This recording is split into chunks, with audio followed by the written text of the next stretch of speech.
Ich bin hier in Medjugorje in der Nähe der Kirche St. James, wie sagt man im Deutsch? Jakobus. Jakobuskirche. Ich habe hier meinen Helfer dabei, der ein bisschen den katholischen Glauben erklärt. Da ist die Mutter Gottes. Und warum bist du in Medjugorje?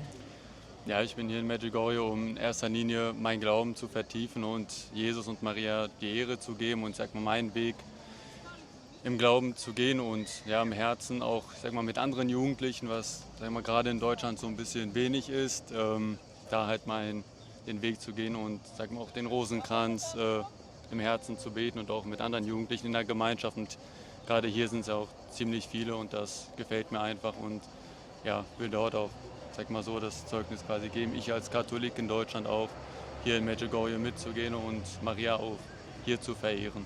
Wow, wunderschön. Und warum bist du hier? Ich meine, du könntest jetzt in Split sein am Strand oder in Dubrovnik. Genau, Warum das ist bist du hier? richtig.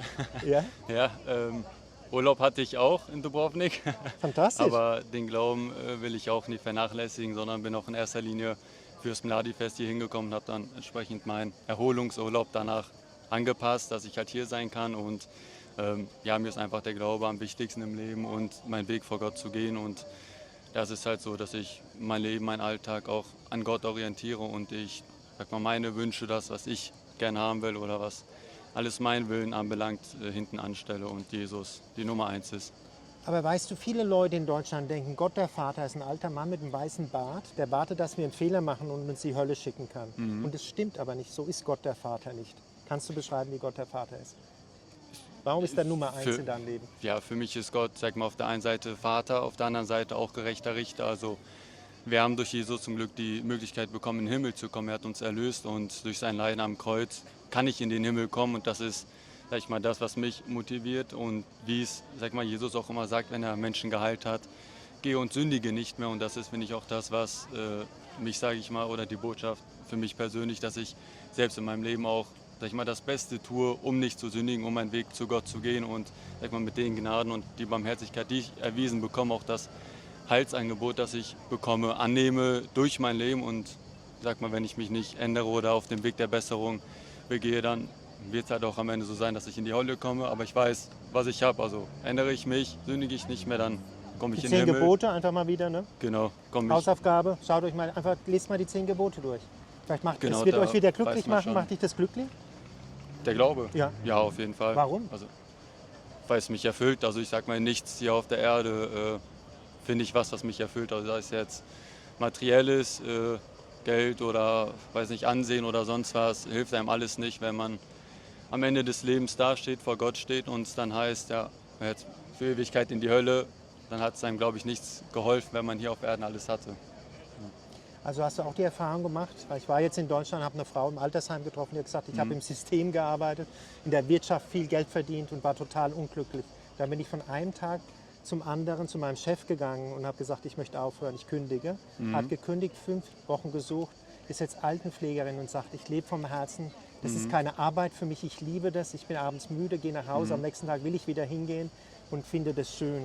Und das ist unser katholischer Glauben, nicht die Seele zu verkaufen und Ja, glücklich das zu sein. genau ist auf jeden Fall. Also ich sehe es doch so, dass, sag mal, man kann überall seinen Glauben leben. Ne? Ich sag, Lazarus ist ein guter Freund von Jesus, ne? Und wie wir alle wissen, war ein sehr reicher Mann. Und Genau. man kann auch in der Wirtschaft sag Genau. mal, in der Welt leben, aber nicht von der Welt sein. Also Fantastisch, wie du sich halt sagst, nicht ja? im Herzen an die irdischen Dinge zu binden, sondern die Schätze im Himmel zu sammeln. Und du bist ein junger Mann, wie tut sich das zum Beispiel in deiner Berufswahl dann ausdrücken? Ich bin selbst, habe BWL studiert, bin auch in der Wirtschaft tätig und lebe einfach, sag ich mal, so wie ich arbeite. Ich arbeite oder gebe mir beste Mühe, in Rechtschaffenheit zu arbeiten, ein guter, fleißiger Mann zu sein und ich sag mal, dadurch auch indirekt Zeugnis zu geben, auch wenn ich jetzt nicht meinem Chef ganz Zeit, sag mal, indirekt mit Jesus voll labere, was er nicht hören will, sondern halt durch mein Leben, durch mein Handeln dann indirekt Zeugnis geben zu können und daran halt sieht, dass, wie, sag ich mal, ein Leben sein sollte oder zumindest gebe ich mir beste Mühe dazu, das zu tun. Genau, es hört sich altmodisch an, aber so schön, rechtschaffend, ehrlich, aufrecht zu gehen. Ne? Ja. Medjugorje nennt man den Beichtstuhl der Welt. Das sind eher Beichtgespräche, ist kein Beichtstuhl. Unterm Baum, draußen neben der Kirche. Was würdest du jungen Leuten sagen? Warum ist die Beichte schön? Warum muss man keine Angst davor haben? Ja, weil die Beichte einen befreit. Also das ist ja das, was Jesus ganz klar gesagt hat. Jesus hat quasi durch seine Erlösung uns die Vergebung auch erwirkt bei Gott. Und durch die Beichte können wir die Sünden, die wir begangen haben, Jesus bringen, damit er die uns erlösen kann. Und ja, da finde ich, ist die Beichte einfach wirklich eine Befreiung. Du fühlst dich da auch immer locker frei, sagst Halleluja, was die Ja. umarmen, sagst, oh, Auf jeden Fall. wünschst es jedem, ja? Ja, auf jeden Fall. Und dann scheint es so zu sein, dass die Leute im Westen nicht mehr wissen, was die Eucharistie ist. Wir sind im Stand der Gnade, wir haben gebeichtet, wir können zur Heiligen Kommunion gehen. Kannst du das erklären, was die Heilige Kommunion ist, aus deiner Sicht? Ist Jesus selbst zu empfangen. Jesus hat sich uns geschenkt und da kann ich Jesus, sag ich mal, durch die Kommunion am nächsten sein und das ist quasi das Erlösungswerk, das Jesus erwirkt hat, am Kreuz gestorben ist und uns mit dieser Gnade an Gründonnerstag uns geschenkt hat, dass wir Jesus empfangen dürfen, dass er sich uns hingegeben hat und ich das auch im Herzen trage und so eine direkte Verbundenheit mit Gott habe. Und das bin ich auch, sag mal, alle Sakramente uns so einen großen Schatz gegeben worden ist von Gott und ja, ich die auch, sag ich mal, im Herzen feiern will. Aber warum bist du so begeistert für Jesus und für die katholische Kirche, für deinen Glauben? War das ein spezielles Erlebnis irgendwie? Ja, sag ich mal, also ja, grundsätzlich schon, aber ich sag mal, im Grunde ist einfach Jesus an sich, weil das alles, was man hier auf der Welt hat, was es gibt, das ist nichts, was einen hält oder was einen erfüllt und das, wie wir es auch hier in den Zeugnissen hören von anderen, die öffentlich anderen mitteilen, hilft es einem nicht, hier auf Erden alles zu haben, sondern der Weg zu Gott ist es und Gott ist es der einem den wahren Frieden schenken kann. Das hast du man sieht es, du bist total im Frieden. Ist bei dir genauso?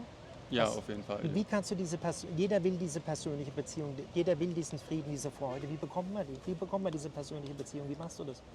Sprichst du mit dem wie mit einem Freund, mit Jesus? Ja, also ich sag mal, ich glaube, es gibt halt keine Betriebsanleitung, die man einfach anwenden kann, sondern dass ich im Herzen einfach mit Liebe zu leben und sich auch, sag ich mal, an die Gebote zu halten, das einfach das christliche Leben umzusetzen und nicht an äußeren Dingen festzuhalten oder irgendeiner Körperhaltung oder so, um, weiß nicht, besonders demütig zu sein oder sonst was, sondern einfach im Herzen mit Jesus verbunden zu sein und wie es Jesus auch gesagt hat, dass, sag ich mal, der Pharisäer, der sich in die erste Reihe gestellt hat und gesagt hat, ich bin so super und mache alles und tue alles, aber der Zöllner ist hingegangen und gerechtfertigt weggegangen und das ist, denke ich, das, was man im Herzen haben sollte, Jesus im Herzen zu lieben und den Weg zu ihm zu suchen, halt aufrichtig zu sein dabei.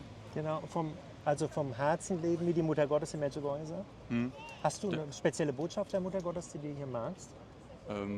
So konkret jetzt nicht, aber ich sag mal, die Kernbotschaft hier ist ja vor allem halt der Friede und gerade der ist es halt in der Welt, der so dringend benötigt wird und da fängt es halt bei jedem Einzelnen von uns an, glaube ich. Genau, den Frieden in sich zu finden. Genau. Und wie kann man, jemand hat gesagt, ein Priester, ein Exorzist, viele Menschen können sich selbst nicht vergeben. Was würdest du Menschen sagen, wie schafft man es, sich selbst zu vergeben, mit sich selbst in einer gesunden Art und Weise zu lieben? Das hat ein Priester zu mir gesagt, Thomas, lerne dich eine gesunde Art und Weise zu lieben. Wie liebt man sich in einer gesunden Art und Weise? Jesus sagt, liebe deinen Nächsten wie dich selbst.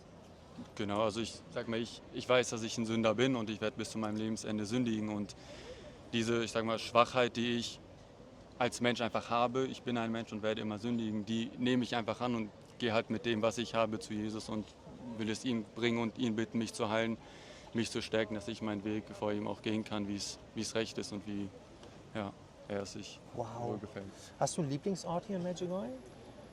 Viele Orte. Hier, wo wir gerade sitzen, gefällt es mir sehr gut. An der Kirche, ne? Genau, Kirche in ist der hier? Kirche auch. In der Kirche auch, jawohl. Kirche over there. Gibt Ja. eigentlich hier ziemlich viele Orte, an denen man sein kann. Beim Auferstandenen Jesus vorne. Also gut wie alles. Und am Ende, was würdest du Leuten sagen, warum man nach Medjugorje kommt?